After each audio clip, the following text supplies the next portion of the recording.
though 2018 is behind us and we've got a promising year ahead of us, we are not done with 2018 yet because we've missed out on some of its stories. The problem is that all of those stories are genuinely interesting, and people love the characters all the same, so I had to randomly pick the story the only way I know.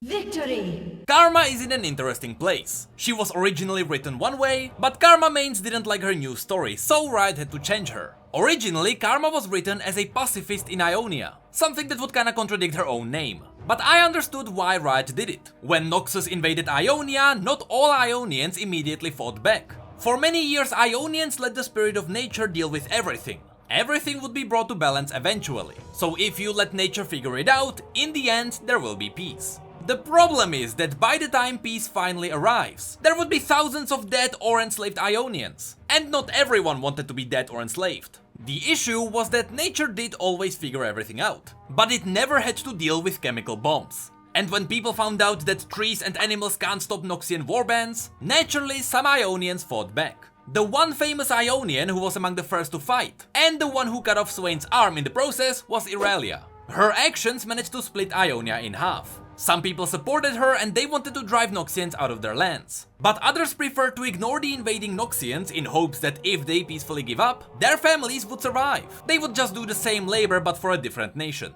Which surprisingly worked in a lot of places. Noxians didn't just slaughter everyone they found. In fact, even the famous battle for Placidium wasn't really a battle at first. The Noxian invasion just kept Ionian citizens under control. Sure, they didn't have any freedom, but they lived. But that all changed when Irelia stood up and fought back. Suddenly, the Noxian guards were forced to fight her and kill other people that didn't need to die. And that's the reason why some Ionians hate Irelia. Some people died only because she decided to fight back. So how does Karma fit into this? You see, I believe that Riot originally planned to have Karma and Irelia on the opposite sides of the Ionian nation. Irelia was a fighter with an army of farmers and warriors who wanted to reclaim their lands. And Karma was a pacifist who supported the old way of balance and nature. To me it seemed as if Riot was planning to have two different characters with different goals, trying to do the same thing. That would be driving Noxians out of their lands. And just for the sake of clarity, although Irelia and Karma feel like the two main Ionian characters in this conflict, we have a bunch of other champions who don't necessarily follow them, but they think the same way. For example, just like Irelia, Akali also decided to fight back, even though she was trained to follow the equilibrium, which is the ninja word for balance. But Akali is more of a solo assassin, and not a nation-rallying person. Anyway, since Karma isn't a pure pacifist anymore, because Karma mains clearly made their voices heard, let's explain what Karma is all about now. First of all, Karma isn't the person we know. That would be Dhara, that's her real name. The word Karma in Ionia has a meaning of its own. It's not just a name. Karma is the living embodiment of an ancient Ionian soul.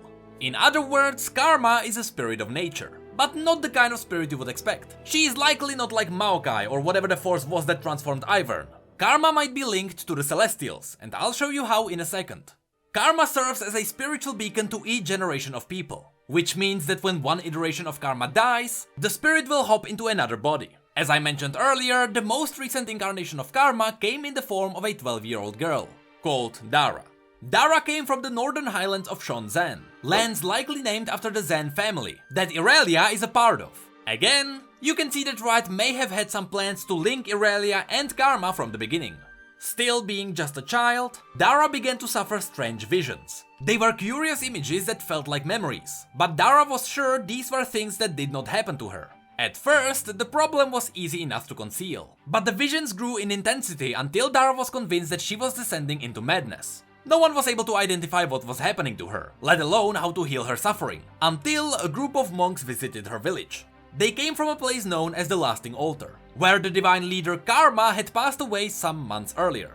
The monks were in search of the old man's next incarnation, believing him to be among the villagers. They applied a series of tests to everyone they met, but without a success. That is when Dhara rushed out of her healing hut and begged them for help. She wept, telling them of her visions, and that she had known the monks' voices from the babble in her head. They recognized the signs immediately. This was their karma. The visions were past lives rushing to fill a new vessel. Now, let's stop here for a moment. This story was written before we knew anything about the Celestials. This was months before Soraka. So we just tick this off as another strange force that controls mortals. Maybe a lesser version of how Targonian Ascended work. But now that we know how Celestials work thanks to Soraka, we know a lot more about Karma, the spiritual force itself. Soraka revealed that Celestials have one purpose. They look over life on planets and make sure that mortals follow their intended design. In other words, they make sure mortals fulfill their meaning of life. But for some reason, the mortals on Runeterra fell into chaos. They failed to follow or even understand the guidance of the Celestials. For example, some Celestials created star constellations to show mortals a message. But that message was far too complicated for any mortal mind, and people thought they were just either twinkling lights, or they were signs of doom. Soon, human cruelty was far beyond Celestial control, and wars began to ruin the planet. Right now, Celestial creatures are desperately trying to bring Runeterra back under their control. They are looking for ways to force their intended design upon mortals of Runeterra again. Some, like Bard, do it by taking away powerful artifacts from mortals. And others, like Soraka, just lost hope in fixing Runeterra. So they are looking for brand new ways how to bring mortals under control. Anyway, the reason why I'm saying this is because Karma behaves a lot like a celestial tool. The story says that Karma acts as a spiritual beacon for mortals, something that would communicate some kind of an idea to the people around it. And that is exactly what the Celestials want to do. They are looking for ways to communicate their ideas to the mortals of Runeterra. But we got even more connections to the Celestials. No matter what character we are dealing with. In the universe of League of Legends, all kinds of visions eventually lead to celestial creatures. Some may lead you to the Watchers, the gods of the void, and others may show you the real purpose of Targon. But no matter what, visions exist to bring mortals to their intended path. Well, intended by those who spread the visions. The Watchers may intend to consume all reality. Interestingly enough, in an attempt to rid Runeterra of all the chaos, Soraka herself showed Ionians visions of what they are capable of, and what good they could do for the world. This of course was revealed in the story of Syndra. So going back to Dhara, all these visions and spiritual beacons are enough evidence to at least consider Karma as a celestial aspect, very similar to the aspects of Targon. What might be happening is that Celestials might have a number of different aspects designed for different jobs. Aspects of the Sun, Moon, Twilight War and Guardian might be designed to fight back the Void and protect Runeterra, while other aspects like Karma might serve as messengers to guide mortals. But that's just a theory. Now let's get back to the story of Dhara. When the girl was recognized as the next Karma, her life changed forever. She was immediately taken away from her old life, and she journeyed to the Lasting Altar to learn from the monks. Over the years, they taught her how to connect with Karma itself, and to commune with its thousands of previous incarnations, each carrying the wisdom of ages past.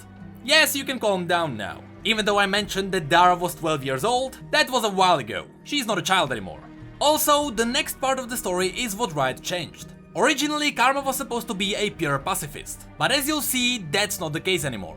Karma had always advocated peace and harmony, teaching that any act of evil would bring about its own repercussions, and so required no response. But Dhara questioned these principles, even as she became Karma. Some of her followers were confused. How could she be invested with the spirit of Ionia, the first land's most sacred manifestation, and yet disagree with their most self-evident philosophies? Indeed, these beliefs were truly tested when Noxus invaded Ionia. Many thousands were killed as the enemy warbands advanced inland, and Karma was forced to face the harsh realities of war. She could feel the immense destructive potential that swelled in her soul, and wondered what the point of this power could be, if it was not to be used. The voices of the past urged her to remain at the Lasting Altar, to confront her people and allow this conflict to pass. And yet, a far deeper truth compelled her to act. This is the point when the story gets even more interesting. The visions of the previous incarnations told Karma to ignore the war, but some kind of a different force was telling her to act. I think this might have been the Celestials trying to break the cycle mortals began. Maybe it was the Celestials who wanted Dhara to cleanse Ionia of evil, especially since we now know that the Celestials know that some mortals can't be fixed. They have to be annihilated. But so many before her decided not to listen to the message, so it was hard for Dhara to understand the intended purpose. Anyway, back to the story. Karma agonized over this until she could stand it no longer. She confronted a Noxian commander on the deck of his own warship, and unleashed her divine fury. This was no single measured attack. She obliterated the entire vessel and its crew in a heartbeat.